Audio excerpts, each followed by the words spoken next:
Welcome to my YouTube channel high level education. आज हम पढ़ेंगे कक्षा 9वीं का गणित चैप्टर चतुर्भुज प्रश्नावली 8.2 का हम प्रश्न नंबर 1 पढ़ेंगे।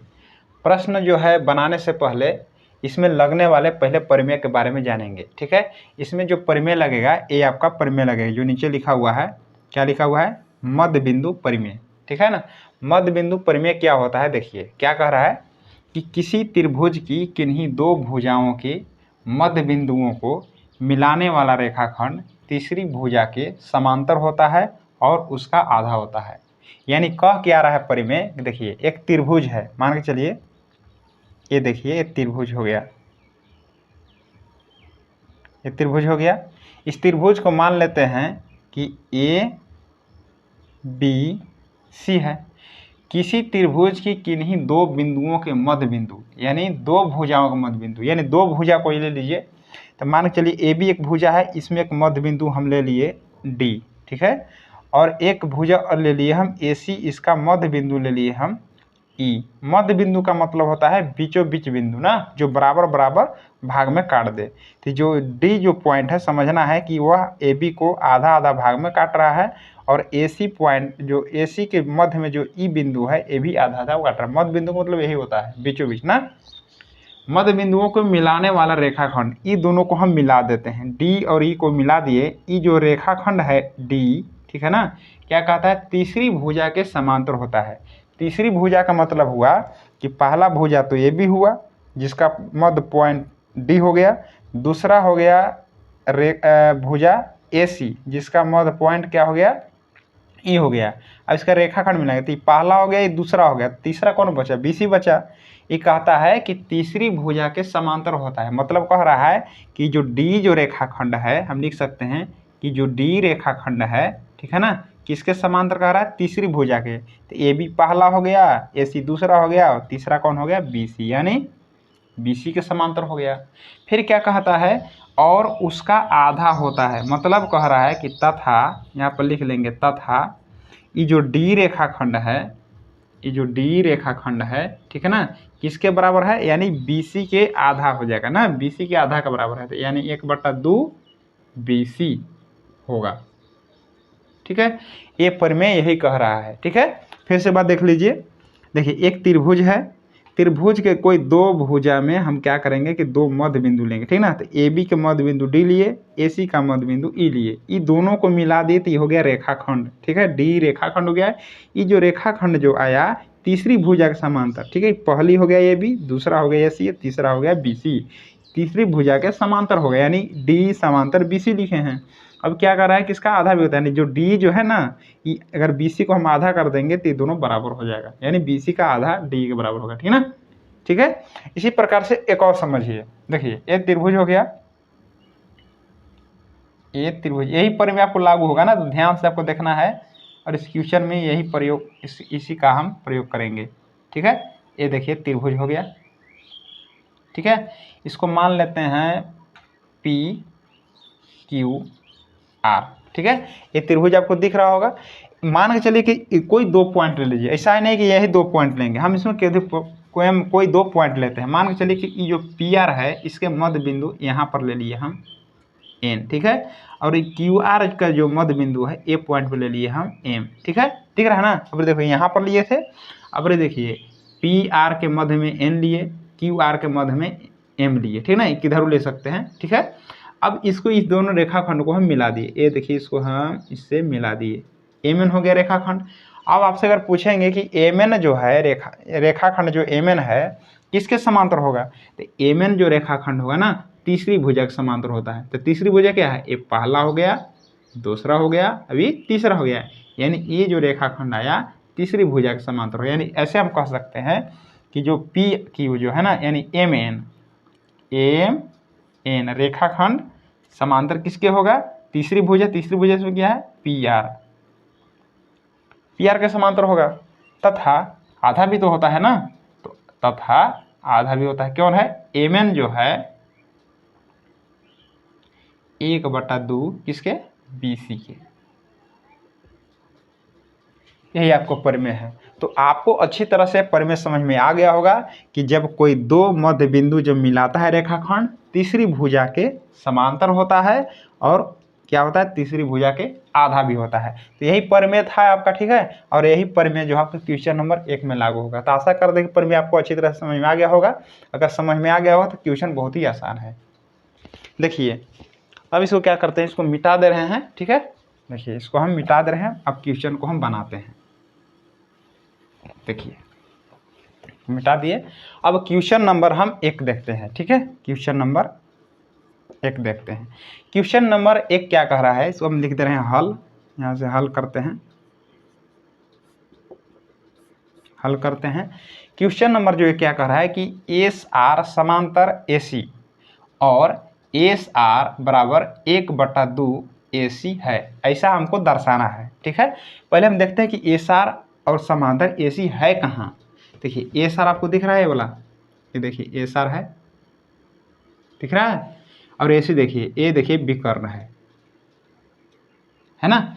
पर क्वेश्चन को हम पढ़ लेते हैं। क्या कहता है कि ABCD एक चतुर्भुज है, ABCD एक चतुर्भुज है, ठीक है, जिसमें PQRS यानी PQRS देखिए PQRS यानी 4 पॉइंट दिख रहा होगा, ठीक ना, क्रमशः भुजाओं AB BC CD और DA के मध्य बिंदु है। यानी कह रहा है कि P जो है AB के मध्य में है, BC के मध्य में Q है, CD के मध्य में R है और DA के मध्य में S है। ये आपको बोल रहा है।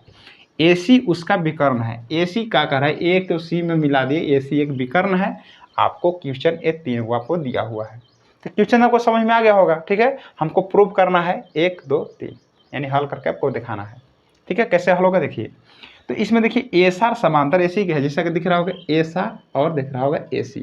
यानी अगर हम मिलाएंगे इसको, ठीक है, एस आर भी आना चाहिए और AC भी आना चाहिए, तो कौन सा त्रिभुज में आएगा, ठीक है। तो ए त्रिभुज आएगा। अब इसको हल कर रहे हैं ना, ए त्रिभुज आएगा DAC त्रिभुज में आएगा, एस आर समांतर AC यानी दोनों चीज आ जाएगा DAC त्रिभुज में। तो इसी त्रिभुज से हम बनाएंगे। तो लिखेंगे यहाँ पर कि त्रिभुज DAC में, लिख लिए DAC में। अब यहाँ पर आपको करना क्या है, लिखना है कि जो एस जो बिंदु है किसके मध्य बिंदु है, DA के। तो लिखेंगे यहाँ पर कि DA भुजा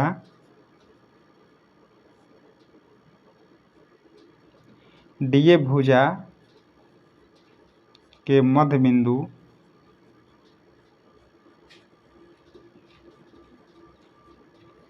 S है तथा ये देखिए CD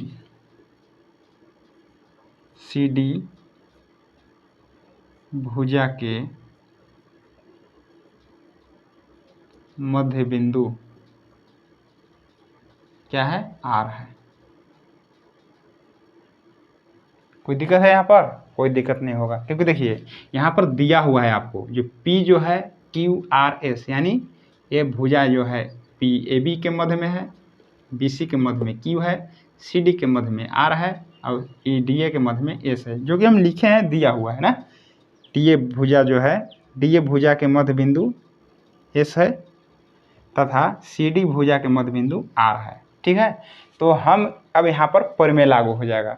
जब ये मध्य बिंदु है, देखिए ये जो है दोनों जो मिलाएंगे तो ये रेखाखंड किसके समांतर होगा, AC के। अभी तुरंत पढ़े हैं परिमेय ना, कि जब कोई मध्य बिंदु दो मध्य बिंदु को मिलाने वाला रेखाखंड तीसरी भुजा के समांतर होता है। तो ये देखिए पहला भुजा ए हो गया, दूसरा भुजा AC हो गया, तीसरा भुजा यानी SR जो है इसके समांतर होगा।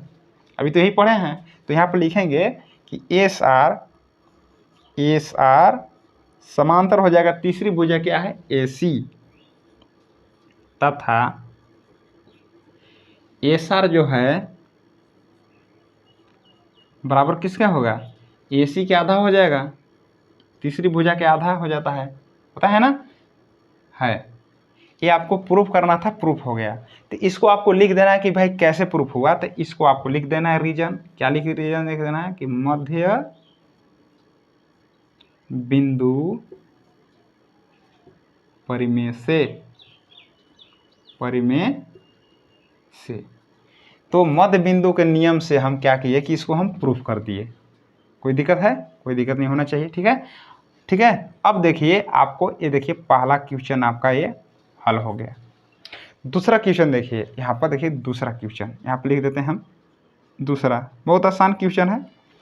दूसरा देखिए क्या कर रहा है कि जो पी क्यू जो है ना ए सार के बराबर दिखाना है। यानी पी क्यू देखिए, ए देखिए है पी क्यू और ए देखिए है आसार ए सार ना, ये दोनों को आपको बराबर दिखाना है। यानी पी क्यू जो भुजा है इस भुजा के बराबर दर्शाना। कैसे दर्शाएंगे देखिए, तो अभी हम देखिए इस नियम में लिखा है कि ए सार जो है बराबर है ए सी के, यानी समांतर है। ठीक है, उसी प्रकार इसको भी हम दर्शाएंगे। ठीक है, तो यहाँ पर लिखेंगे दूसरा बनाने के लिए क्या करेंगे, ए त्रिभुज ले लेंगे हम। ठीक है, पी क्यू जो है किस में आ रहा है, देखिए ए बी सी त्रिभुज में आ रहा है। ठीक है, इसको भी उसी प्रकार से बनाएंगे कि त्रिभुज ए बी सी में। ठीक है, उसी प्रकार बनाएंगे। देखिए ये जो पी जो बिंदु दिख रहा है ना, मध्य बिंदु है। ठीक है, किसके मध्य बिंदु है, ए बी के। तो लिखें यहाँ पर, यहाँ लिखेंगे कि ए बी भुजा के मध्य बिंदु, मध्य बिंदु क्या है, पी, पी है, तथा यहाँ पर लिखेंगे बी सी ना, बी सी भुजा के मध्य बिंदु कौन सा है, क्यू है, क्यू है। ठीक है, तो इसमें अब समझ गया कि लिख देना है। फिर उसी प्रकार से बनाएंगे कि देखिए अब ये दोनों को हम मिला दिए, ये क्या है, रेखाखंड है। तो हम पढ़े हैं ना कि किसी भी त्रिभुज में दो बिंदुओं से मिलाने वाला रेखाखंड तीसरी भुजा क्या होता है, समांतर होती है। यानी पी क्यू जब हम मिला दिए, ठीक है, तो समांतर किसका होगा, तीसरी भुजा के। यानी पहला भुजा, दूसरा भुजा, एक हुआ ए सी तीसरा भुजा। तो लिख देंगे यहाँ पर ए सी तीसरी भुजा का समांतर होगा। और यहाँ पर लिखेंगे तथा, तथा, तथा में क्या लिखेंगे कि भाई जो पी क्यू जो होता है ना ये रेखाखंड, इसका आधा होता है। ठीक है, ये भी तो पढ़े हैं ना। तो लिख देंगे यहाँ पी क्यू बराबर 1/2 किसका होगा, एस सी का होगा। यही तो है। और किस नियम से, तो लिख देना है आपको, नियम लिख देना है, मध्य बिंदु परिमेय से।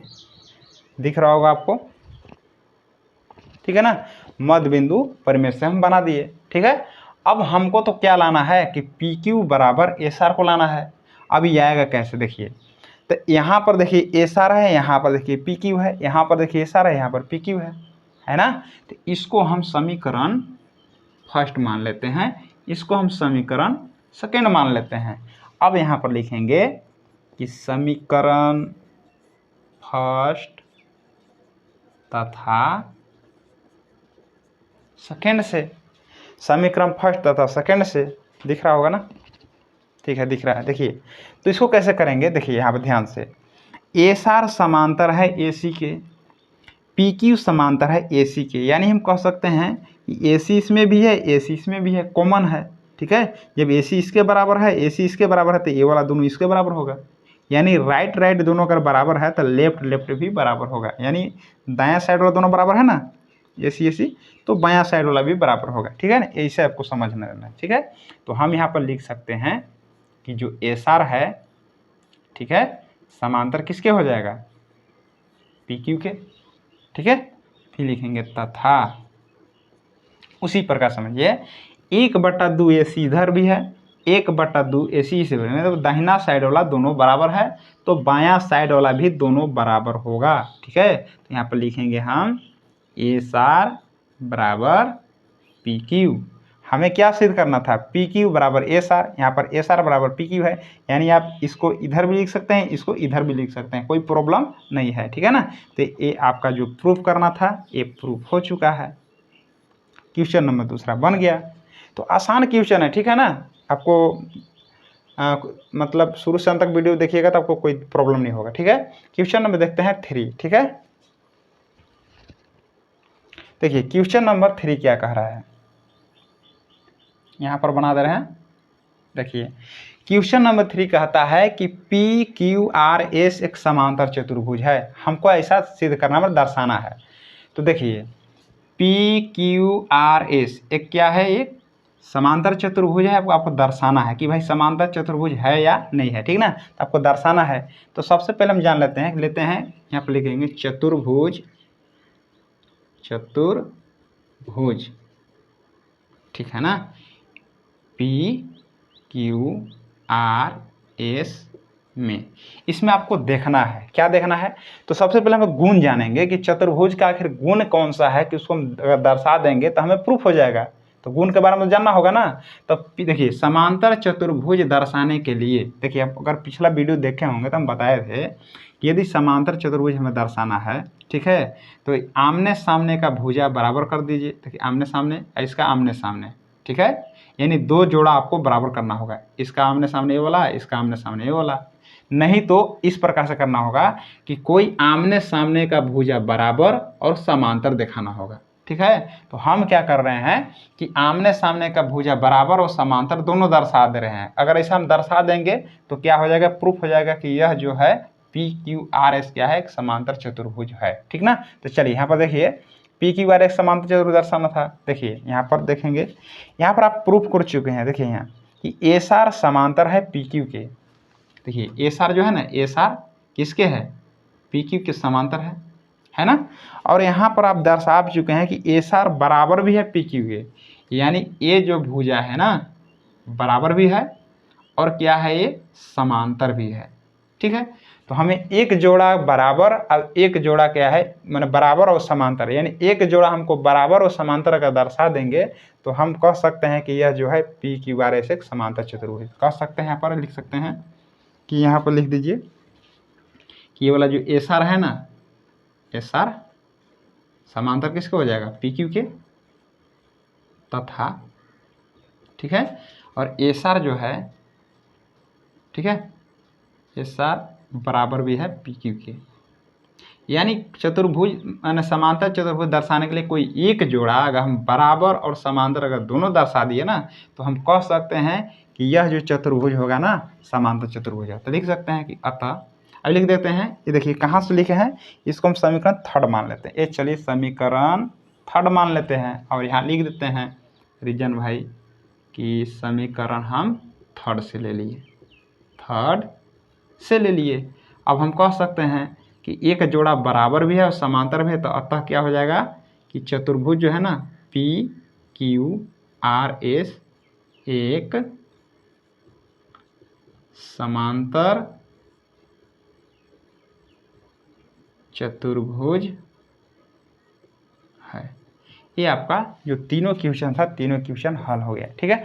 थोड़ा सा समझाने में लंबा वीडियो हो जाता है लेकिन समझ में आना चाहिए, ठीक है। और अगर अच्छा लगता है तो बिल्कुल लाइक कीजिए और दोस्तों में शेयर कीजिए। और पहली बार जुड़े हैं मेरे चैनल से तो चैनल को सब्सक्राइब कीजिए। इससे क्या होगा कि जब भी हम वीडियो अपलोड करेंगे, ठीक है, आप तक पहुंच जाएगा। धन्यवाद।